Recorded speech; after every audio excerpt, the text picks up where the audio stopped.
안녕하세요. 하루 일과를 마치고 구독자분들께 제 사연을 들려드리고자 조용히 혼자만의 시간을 가져봅니다. 이렇게 고요하게 혼자만의 시간을 가져본 게 언제인지 까마득하네요. 세상에서 가장 어려운 게 평범하게 사는 거라고 하죠.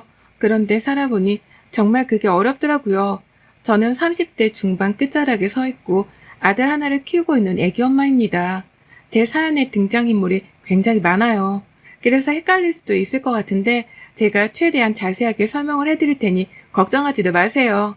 그럼 본격적으로 정신나간 시댁을 고발해 보겠습니다. 여느 커플들이 다 그렇듯 저랑 남편도 연애하다 결혼 얘기가 오고 갔어요. 남편은 매사에 적극적인 편인데 유일하게 결혼 얘기만 하면 소극적인 태도로 변했었습니다. 이 모습이 너무 서운하기도 하고 어쩌면 나랑 결혼하기가 싫은 건 아닌가 하는 생각이 들기도 했어요. 저희 남편과 저는 한 번씩 아픔이 있는 사람들이라서 연애도 신중했고 결혼은 더더욱 신중했죠. 전 남편과 저는 결혼한 지 2개월 만에 바로 헤어졌는데 이유는 전 남편의 바람 때문에 뒤도 안 보고 바로 손절을 해버렸습니다. 바람은 한 번이 어렵지 두세 번은 쉽거든요.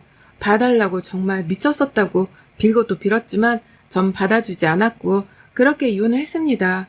당연히 힘든 시간을 보냈지만 전 남편과 제 사이에 아이가 있던 것도 아니고 2개월이라는 짧은 시간 안에 헤어져서 그런지 오히려 괜찮기도 했어요. 그러나 저희 남편은 전처와 조금은 달랐습니다. 전처와의 사이에서 아이가 있어요. 딸아이라고 들었고 사진은 한 장도 없다고 해서 저도 본 적이 없습니다. 남편의 입을 통해 들은 이혼 사유는 전처와 너무 오래 봤고 너무 오래 싸웠다는 이유였어요. 처음에는 이게 무슨 말인가 싶었는데 이 둘의 관계는 꽤 오래 이어진 관계였죠. 10대 때부터 만났고 뭣도 모르던 철부지 시절에 사고 쳐서 애를 덜컥 낳아버리고 살았다고 합니다. 그 후부터는 어떻게 살기는 살았으나 매일같이 전쟁을 치렀고 결국 별거 생활을 하면서 지내다 이혼을 했다고 해요.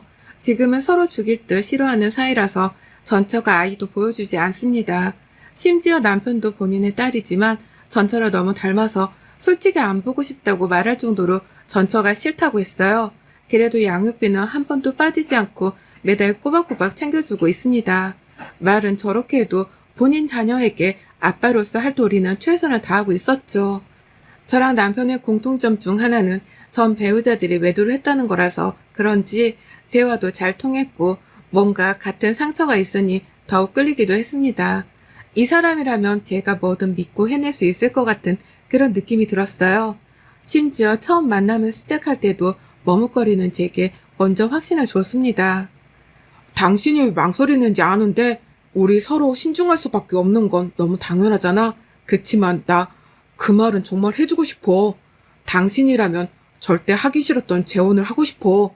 이 말이 뭐냐면 당신이랑 잘 만나다가 새로운 가정을 꾸리고 싶어. 그러니까 우리 서로 노력해보지 않을래? 그렇게 말해줘서 고마워. 그치만 난 솔직히 아직도 용기가 부족해. 정말 바보 같지만 미안해. 답답하지? 나도 이런 데가 답답하기는 한데 내가 다치는 게 싫어서 새로운 시작조차 하기가 싫거든. 무슨 마음인 줄 알아. 그래서 당신에게 확신을 주는 거야. 그냥 가볍게 던지는 말 절대 아니고 나 진지하게 말하는 건데 당신이라면 진심으로 다시 내 인생을 시작해보고 싶어. 우리 잘 만나다가 결혼하자. 남편은 제게 먼저 결혼을 전제로 만남을 갖고 싶다고 말을 했습니다. 그 말을 들으니 단순히 연애만 대충 즐기다 끝내고 싶다는 게 아니구나 라는 확신이 들어서 남편과 연애를 시작한 거였죠. 그런데 막상 1년이 지나고 2년이 지나고 슬슬 결혼하자고 얘기를 하니 남편의 태도는 달라졌습니다. 나이도 있고 심지어 저는 아이를 낳고 싶었기 때문에 더 늦기 전에 결혼을 해야 했어요. 남편에게 이제 결혼 준비를 시작하자 양가에 인사를 드리러 가자고 말을 하면 남편은 싫다고 말하지 않고 이리저리 대답을 회피하는 게 보였습니다. 뭔가 기분이 불쾌하고 답답하기만 했지만 대놓고 물어보면 돌아오는 대답에 제가 상처를 받거나 이 관계가 끝날까봐 무서워서 쉽게 물어보지를 못했어요. 한마디로 어영부영 이 관계를 유지하고 있었던 거죠. 그렇게 관계를 유지하고 있는데 남편에게 결국 답답함을 견디지 못하고 말해버렸습니다. 당신 언제까지 대답을 회피할 거야? 결혼하기가 싫으면 싫다고 말을 해. 사람 바보 만들지 말고. 그게 무슨 소리야? 내가 언제 결혼하기야 싫다고 했어? 왜 멋대로 판단해? 그걸 꼭 말로 직접 싫어라고 해야지 알겠어? 당신 지금 하는 태도를 봐. 이런 식인데 내가 모르겠니? 내가 정말 바보로 보여? 그냥 말을 하라고 싫은 건지 그게 아니면 대체 왜 그러는 건지 말을 해. 답답해 죽겠으니까. 당신이랑 결혼을 할 거야. 하고 싶어. 그런데 결혼하고 우리 관계가 변할까봐 그게 무서워서 조금 망설였던 거지. 마음이 변한 건 아무것도 없어. 절대 그렇게 생각하지 마. 내가 당신을 얼마나 사랑하는데. 그런 생각이 있으면 나랑 상의를 해야지. 왜 혼자 생각을 하냐고, 그럼. 나 정말 답답했고, 당신이 헤어지고 싶어 하는 줄 알고, 얼마나 힘들었는 줄 알기나 해? 말도 안 돼. 내가 당신이랑 헤어지긴 왜 헤어져? 내가 못나서 그래. 미안해. 결혼하자. 준비하자, 우리. 결국 그렇게 눈물범벅이 되었고, 저희 두 사람은 결혼 준비를 하게 되었습니다. 저는 남편에게 조금 서운했던 마음들이 눈 녹듯 다 풀렸어요. 어렵사리 결혼을 하기로 한 저희 두 사람은 양가 부모님들의 덕담을 듣고 많은 이들의 축하를 받으며 결혼을 했습니다. 결혼하고 나서 저는 바로 병원을 갔어요. 임신을 하려는데 혹시 몸에 문제가 없는지를 체크했습니다. 결과는 문제가 없다고 했고 안심을 했어요. 병원에 갔다 왔다는 얘기는 굳이 남편에게 하지 않았습니다. 혹시라도 부담스러워할까봐 말이죠. 자연임신을 도전해도 괜찮을 것 같다고 들어서 부담 없이 마음을 놓고 지냈어요. 그런데 남편이 과할 정도로 아이를 원치 않는다는 식으로 말하는 게 보였습니다. 처음 한두 번은 그러려니 했는데 나중에는 제가 말리면서 물어봤어요. 여보, 우리 아이 가져야 하는데 자꾸 왜 그러는 거야? 우리 조금 있으면 노산이야, 노산. 자연임신도 어려워진다고. 그럼 시술해야 하는데 그건 서로 너무 버겁고 힘들잖아. 우리 아직 신혼인데 벌써 애 생기는 거 원치 않아, 여보. 천천히 하자. 그래, 당신 입장도 이해하고 무슨 말인지 알겠어. 그런데 그렇게 천천히 하다가 나중에 자연임신이 어려워지면 그때 그 버겁고 힘든 시술 다 견뎌낼 자신은 있는 거야? 당신이 하는 거 아니니까 뭐 괜찮다 이거야? 무슨 말을 그렇게 해. 당신 마음도 이해하지만 내 마음도 존중해줘야지. 애를 혼자 키우는 것도 아닌데 무조건 당신 뜻대로 애부터 낳아야 하는 건 아니잖아. 난 아직 애 키우고 싶지 않다고. 솔직히 애나 양육비 매달 보내는 것도 벅찬데 우리 애까지 태어나면 그 돈 감당 누가 해. 내 급여로는 택도 없잖아. 뭐라고? 그럼 당신이랑 전처 사이에 나온 딸 양육비 때문에 우리 애를 아직 낳지 말자는 말이네? 결국 진작에 그렇게 말을 하지. 왜 말을 빙빙 돌려서 했어? 이제야 이해가 되네. 더 이상 얘기하지 말자. 나도 이런 사람 붙잡고 애 낳고 싶은 마음 없으니까. 남편과 대화를 하는데 순간 너무 비참하더라고요. 제가 무슨 애 낳자고 구걸하는 느낌이 들었습니다. 분명 결혼 준비를 할 때만 해도 맞장구를 쳐줬거든요. 노산인 상태로 애를 낳으면 아이랑 저랑 둘 다 위험하다면서 서두르자고 본인 입으로 말해놓고 이제 와서 저런 태도를 보이니 얼마나 황당했겠습니까. 화장실 들어갈 때랑 나올 때 마음 다르다고는 하지만 남편의 이중적인 모습을 여러 번 목격하니 뭔가 신뢰가 떨어지고 있었습니다. 그리고 이 결혼에 대한 불안감이 찾아오고 있었죠. 남편만 문제였다면 조금 버틸만 했을 거예요. 그러나 위에 누나, 아래 여동생이 있는 남편이라 시댁은 제게 지옥이었습니다. 시부도 없이 시무와 형님, 그리고 신우, 이렇게 여자 셋이 모여서 저를 어떻게든 까내리려는 게 보였어요. 시무는 굉장히 무식한 편이라서 같이 어딘가를 가는 게 민망할 정도였어요. 가격이 다 정해져 있는 마트에 가서도 직원을 불러서 가격이 비싸다며 할인을 해달라고 난리를 치는 사람이었죠. 이봐, 이쪽으로 와봐요. 아니 무슨 애호박이 금이야? 2,000원이 넘어가면 사 먹으라는 거야, 말라는 거야? 이거 저쪽 마트는 지금 1,200원인가 그렇다던데 장난쳐 지금? 손님 상대로 등쳐먹는 것도 아니고 뭐야, 빨리 할인해줘. 안 그러면 가만 안 둬 이거. 아유, 요즘 물가가 미친 듯이 올라서 저희도 어쩔 수가 없어요. 특히 애호박은 요즘 금호박이라고 불리잖아요. 저도 그래서 요즘 애호박 잘 못 사먹고 주키니 대신 먹는데 이걸로 드세요. 그리고 1,200원으로 팔 수가 없을 텐데 원가도 안 나와서. 뭐야? 내가 그럼 뭐 거짓말 한다는 거야? 여기 사장 나오라고 해. 다 뒤집어 버리기 전에. 아까부터 왜 이렇게 소리를 지르세요? 가격이 다 정해져 있는 게 마트인데 여기서 뭘 더 할인해드려요? 너 잘리고 싶어? 딱 봐도 애 딸린 애 엄마 같은데 애들 굶기고 싶냐고. 아니, 근데 이 할머니가 보자보자니까 말을 그냥 막 하시네. 내가 그만둘 때 그만두더라도 당신 같은 사람은 가만 안 둬. 2,000원 하는 애호박이 비싸서 못 사 먹으면 먹지를 말 것이지 왜 이 난리야, 어? 뭐야? 내가 지금 2,000원이 없어서 이 난리를 치겠어? 저는 결국 심호를 온몸으로 뜯어 말렸고 직원분께 죄송하다고 몇 번을 사과했는지 모르겠어요. 정말 부끄럽고 창피했는데 제가 심호를 말렸더니 오히려 제게 더 큰 소리를 쳤습니다. 본인을 왜 말리냐고, 잘못한 건 저 여자인데 왜 본인이 잘못한 것처럼 말리냐고 난리를 쳤고 결국 마트 책임자까지 나와서 한바탕 소란을 피우고 저희는 장도 못 본 채 나왔어요. 집 가는 길 내내 씩씩거리는 심호의 욕을 제가 대신 들어야 했고 상황이 이렇다 보니 심호랑 단둘이 어딜 가기가 싫었습니다. 쪽팔리고 창피하잖아요. 형님도 심호랑 성격이 똑같습니다. 무조건 큰 소리부터 내면 이기는 줄 알고 욱하는 성격이 있어요. 사람이 굉장히 부정적이고 누가 본인에게 조금만 거슬리는 행동을 해도 그걸 못 참고 바로 질러버리는 성격이었습니다. 신우는 형님과 심호랑은 조금 다른데 사람 약 올리는 재주가 있었죠. 얼마나 비아냥거리는지 오히려 셋 중에 신우 때문에 열받던 일이 가장 많기는 했어요. 결론은 이 셋 다 너무 버겁다 보니까 어울리는 게 싫었습니다. 제가 시댁만 가면 기가 막 빨리는 기분이 들었어요. 저도 성격이 좋은 편이 아니거든요. 착한 사람도 아니고 온순한 성격도 전혀 아닌데 그런 저를 능가하는 이 사람들은 대체 뭐하는 사람들인지 알다가도 모를 일이었습니다. 심호는 자주 봐야 친해진다는 주의여서 굳이 저희 부부를 시댁에 초대해서 밥도 먹이고 막 그랬어요. 그냥 쉬게 냅뒀으면 하는 마음이 있었는데 말이죠. 또 저희 부부가 시댁에 간다는 걸 들으면 형님도 오셨거든요. 신우는 심호랑 같이 살고 있으니 당연히 시댁에 있었고요. 이렇게 되면 또 이 세모녀에 쌓여서 저는 기가 빨리는 겁니다. 평상시 대화를 잠깐 들려드려 볼게요. 새언니, 피부과 다녀요? 언니 나이쯤 되면 다니면서 관리하지 않나? 가만 보면 새언니 피부 좋은 것도 안 좋은 것도 아니고 조금 애매해. 그치 언니? 나도 느꼈어 옳게. 그거 관리해. 안 그러면 나중에 폭삭 늙어 주름 생겨서 처지는 것도 한순간이다. 그건 그렇고 둘이 잘 지내고 있어? 뭐라고? 둘이 뭘 했다고? 아니, 안 싸우고 잘 지내고 있냐고 물어봤어.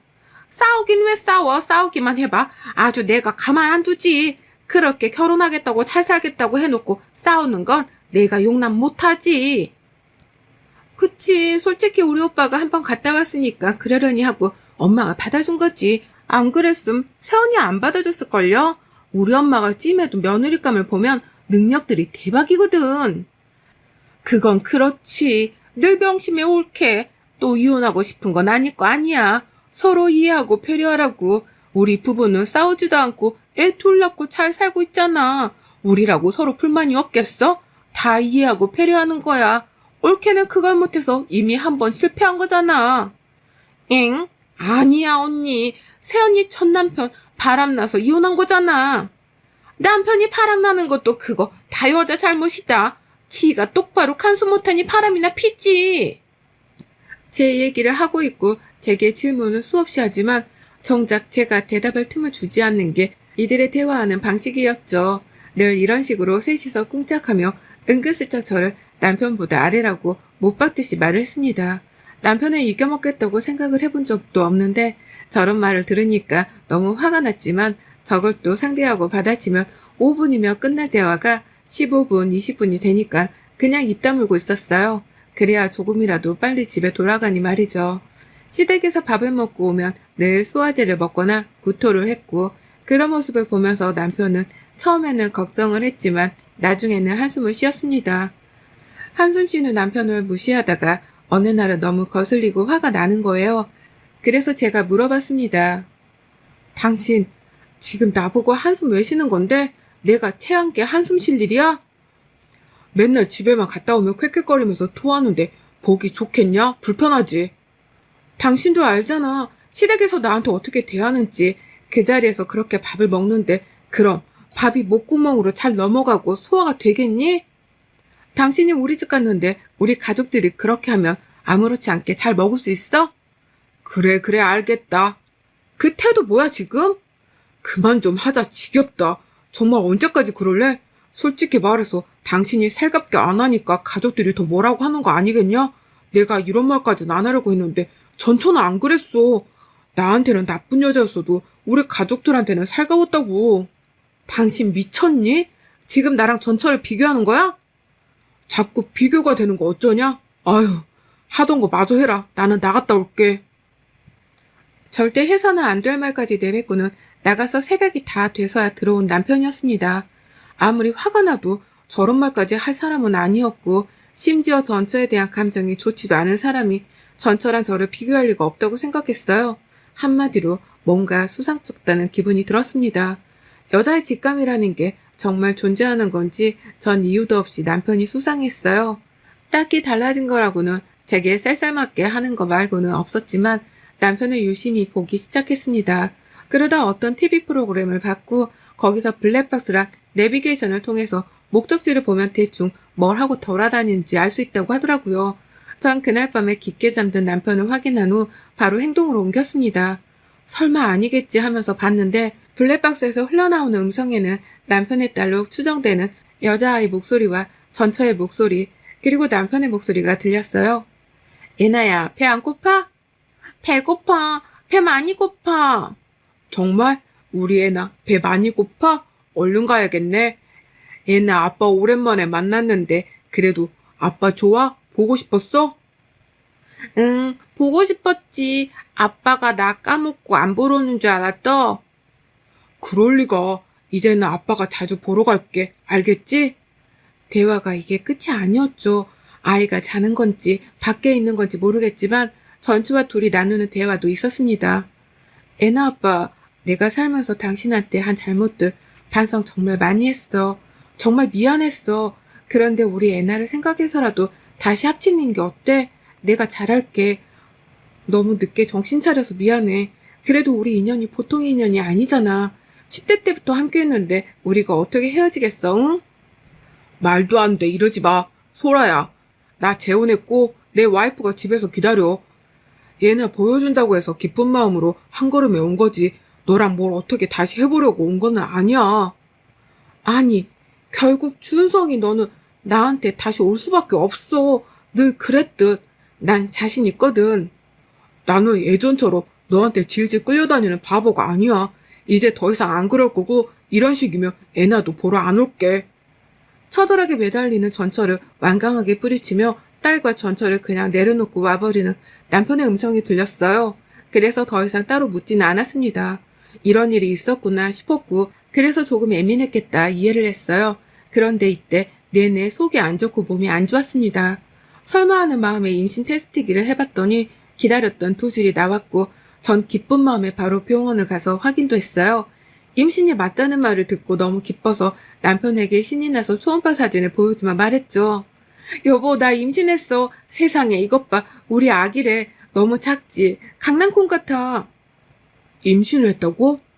응. 그래, 임신했다고. 뭐야? 너무 놀랬어? 남편은 표정이 완전 굳었고 잠깐 나갔다 온다며 급히 나갔습니다.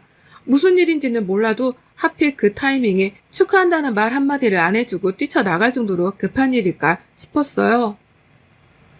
그 후 밤 11시가 다 되어도 남편은 오지 않았고 전화도 받지 않았습니다. 12시가 다 되어갈 때쯤 소파에 앉아있는데 드디어 들어왔길래 현관 쪽으로 가는데 형님과 신우가 씩씩거리며 들어와서 제 머리채를 잡고 욕을 하면서 아주 난리가 났어요. 남편은 뒤에서 저를 노려보고 있었죠. 순식간에 벌어진 일에 영문도 모른 채 당했습니다. 이게 뭐하는 짓이에요 정말?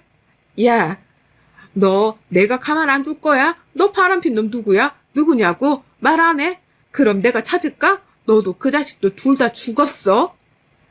바람이라뇨. 제가요? 무슨 소리를 하는 건데요 지금? 나 정관수술한 사람이야 예전에.